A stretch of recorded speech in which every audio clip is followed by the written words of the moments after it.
Hello everyone, this is Sheetal, your maths teacher from शासत नामची girls school Taranagar. आज बेटा हम सम नंबर 33 से स्टार्ट करेंगे।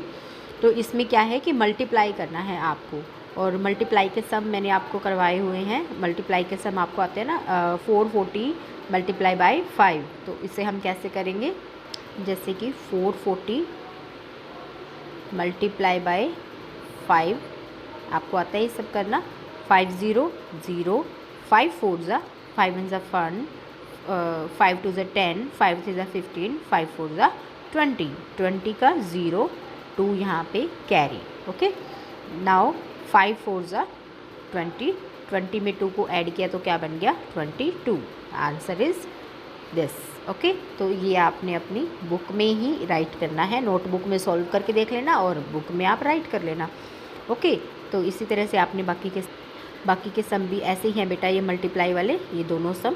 ओके, और ये है अब हमें इसमें क्या है, right the multiplication fact for each of the following. इनकी जो इनको सॉल्व करके लिखना है और ये इसके इक्वल आना चाहिए। जैसे अब 9 को आप 3 से डिवाइड करोगे तो कितना आएगा। डिवाइड के सम भी हमने लास्ट ईयर किए थे ना, देखो कैसे करना है डिवाइड। अब हमें इसको डिवाइड करना है तो हम कैसे करेंगे, जैसे 9 को 3 से हमने डिवाइड करना है, यही है ना उसमें। तो 3 के टेबल में 9 कहाँ पे आता है, 3 1 जा 3, 3 2 जा 6, 3 3 जा 9, तो 3 3 जा कितना हो गया 9। ओके, तो इस तरह से आंसर क्या हुआ 3। आंसर अगर 3 है और इधर देखो इज इक्वल टू 3, यानी कि ये सम सही है, हमारा करेक्ट आंसर आ गया हमारा। ठीक है, ऐसे इसको सॉल्व करके देखना है, ये भी इसको सॉल्व करके आपने देखना है क्या आएगा। ओके, नेक्स्ट है divide and find the continent. मतलब इसमें आपको डिवाइड करना है और जो इसका आंसर है वो लिखना है। और अब आप यहाँ पे डिवाइड करोगे, 28 को 4 से डिवाइड करना है आपको सपोज़। तो 28 को 4 से आप डिवाइड कीजिए, 4 से डिवाइड करो।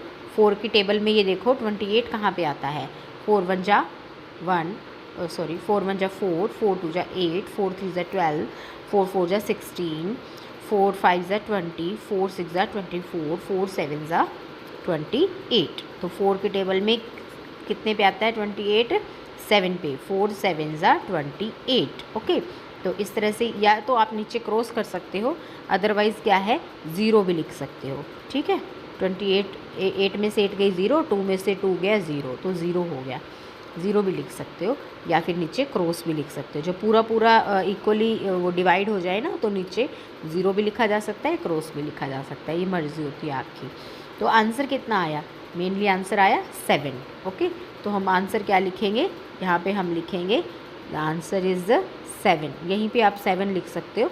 ओके, तो ये सम सारे आपने ऐसे ही डिवाइड करने हैं। ओके, नेक्स्ट सम हम कर रहे हैं, if the price of radio is 275 find the price of 3 radio. अगर आपको एक रेडियो 275 में मिल रहा है, जैसे आपको एक मतलब जो भी आपकी बुक है, रेडियो है, कोई भी चीज़ लगा लीजिए 275 की है। ठीक है, अगर आपको 3 अगर ख़रीदनी पड़ जाए, find the price of 3 radios. तो 3 अगर आपको ख़रीदनी हो तो मतलब फिर कितना प्राइस होगा। अब आपको एक चॉकलेट चाहिए, वो 5 रुपीज़ की आती है। अगर आपको 3 चॉकलेट खानी हो तो आप कितने रुपए किस तरह से दोगे, मल्टीप्लाई करोगे, डिवाइड करोगे, ऐड करोगे, क्या करोगे, सब्ट्रैक्ट करोगे, क्या करोगे। हम उस चीज़ को मल्टीप्लाई करेंगे या फिर उस 5 5 5 3 बार खरीदने हैं ना, तो 5 5 5 हम या तो 3 बार खरीद के तो ऐड कर सकते हैं 3 बार लिख के, या फिर डायरेक्ट 5 को 3 से मल्टीप्लाई कर देंगे, 2 ही चीज़ें होती हैं। तो इसी तरह से 275 को या तो 3 बार लिख के ऐड कर लो, या फिर आप जो सिंपल है 275 को 3 से मल्टीप्लाई कर दो। अब एक चॉकलेट का मतलब या रेडियो का जो रेट है वो इतना है। ठीक है, आपको 3 चाहिए, तो 3 चाहिए तो आप एक का इतना है, 2 का इतना हो गया, ठीक है, और 3 का इतना हो गया। ओके, एक तो ये तरीका होता है। ठीक है, 1 का 2 और ये 3 अलग अलग हो गए ना, तीनों को इनको ऐड करके आप लिख सकते हो। अदरवाइज़ क्या है, सिंपली जो मेन होता है, मेनली जो की जाती है एक रेडियो की कीमत इतनी है तो 3 की कितनी होगी, जितनी भी रेडियोज़ हमने खरीदने हैं, ठीक है, जितने टेलीविज़न, रेडियो, साइकिल, जो भी चीज़ है, जितने भी हमने खरीदने हैं उससे हम उसको मल्टीप्लाई कर देंगे, ठीक है, ये इजी होता है। तो 3 5 ज़ा 15, 1 कैरी, 3 7 ज़ा 21, 21 में 1 कैरी को ऐड किया तो 22 आया, तो 2 कैरी हो गया, 3 2 ज़ा 6 एंड 2 कैरी ऐड हो गए इसमें 8, तो आंसर इज़ 825। ओके, तो इस तरह से आपने ये आंसर करने हैं और आपने इस आंसर को भी यहाँ पे राइट करना है।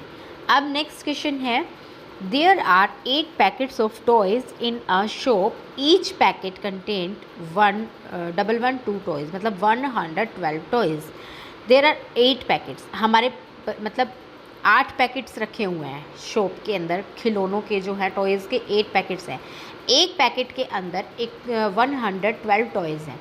आपके सामने 8 बॉक्स रखे हैं, ठीक है, और एक बॉक्स के अंदर कितनी चॉकलेट्स हैं, 112 चॉकलेट्स हैं। तो टोटल कितनी चॉकलेट्स रखी हैं आपके सामने, एक बॉक्स के अंदर कितनी चॉकलेट्स रखी हैं, 112 चॉकलेट्स हैं एक बॉक्स के अंदर, और आपके सामने 8 बॉक्स हैं।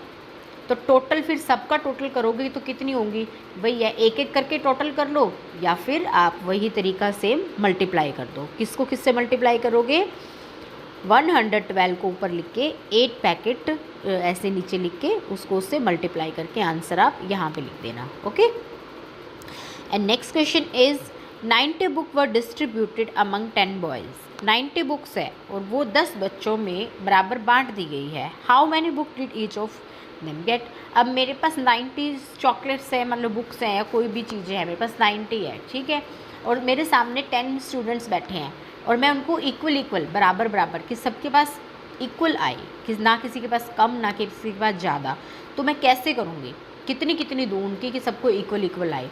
तो अब 90 को किससे करेंगे, हम डिवाइड करेंगे। यहाँ पे इक्वल करने के लिए हम इसको क्या करेंगे, डिवाइड करेंगे 10 बच्चों के अंदर, ठीक है। अब 10 के टेबल में 90 कितने पे आता है, सबको पता है 9 पे आता है, ठीक है, 10 9 ज़ा 90। ओके, तो हर एक बच्चे को कितनी बुक्स मिलेंगी, 9। हर एक बच्चे को कितनी बुक्स मिलेंगी, 9 बुक्स। ओके, तो यहाँ पे क्या लिखोगे आप, आंसर 9। सॉल्व करना है आपने, ठीक है, इस तरह से सॉल्व कर करके लिखना है।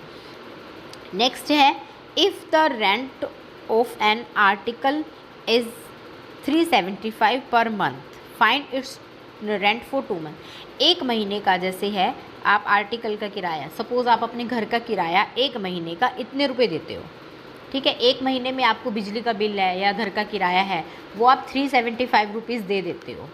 2 महीने का देना पड़ गया तो आप कितना दोगे, 2 महीने, एक महीने में आप 375 देते हो, 2 महीने में कितने दोगे, डबल दोगे ना। तो 2 महीने का इकट्ठा, या तो आप 375 को 2 बार लिख के देख लो, एक महीने का आप इतना किराया देते हो, ठीक है, 2 महीने का कितना दोगे, तो 2 महीने के डबल करके लिख दो, प्लस कर दो। अदरवाइज़ सिंपली तरीका मैंने कैसे बताया था कि किसी चीज़ को अगर 2 या 3 बार अगर पूछा जाता है कि इसका 2 गुना कितना है, 3 गुना कितना है, तो उसमें क्या होगा, आप उसको 2 से मल्टीप्लाई करो। Multiply is the best way of the मतलब ऐसे इन सब चीज़ों को सॉल्व करने का। ओके, 2 5 ज़ा 10, 10 की 0 1 कैरी, 2 7 ज़ा 14, 14 1 15, 1 कैरी, 2 3 ज़ा 6 एंड 1 कैरी को ऐड कर देंगे 7। ओके, तो इस तरह से हमारा ये आंसर आ जाता है 750। यहाँ पे हम 750 मार्क करेंगे। ओके, और नेक्स्ट क्वेश्चन है, अ बस कैरीज 82 पैसेंजर इन 1 ट्रिप। एक बस के अंदर 82 लोग पर्सन्स जो हैं वो ट्रिप पे जा रहे हैं कहीं पे, ठीक है। How many passenger are carried in 7 trips. How many passengers are carry in 7 trips, मतलब अगर एक ट्रिप पे एक बस के अंदर 82 पैसेंजर जा रहे हैं। अब आपकी स्कूल बस है, जैसे एक बस के अंदर अगर 82 बच्चे आते हैं, ठीक है, अगर 7 बसेस खड़ी हों तो कितने बच्चे आएंगे फिर उसमें, तो वही बात है, उसको 7 से मल्टीप्लाई कर दो। ओके, 82 को 7 से मल्टीप्लाई करोगे तो कितना आएगा, वो आंसर आपने यहाँ पे मेंशन करना है। तो हमारे आज हम 33 से लेके 40 तक ही सम करेंगे। ओके, तो आपने ये सब सॉल्व करके अपनी बुक में आंसर आपने यहाँ पे लिखने हैं। ओके, इसमें लिख सकते हो। अपनी नोटबुक में भी लिख सकते हो, अदरवाइज़ इसमें यहाँ पे भी पीछे लिख सकते हो आप। अगर आप अपनी नोटबुक में सॉल्व करके आंसर यहाँ पे लिखते हो तो ये इजी रहता है, क्योंकि यहीं किसी स्टेटमेंट के साथ मैं मैच कर लेती हूँ ये आपने सही लिखा है या नहीं लिखा।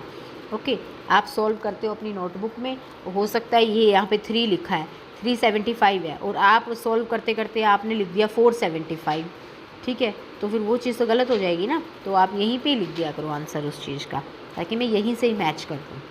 ओके ओके बेटा, टेक केयर, बाय।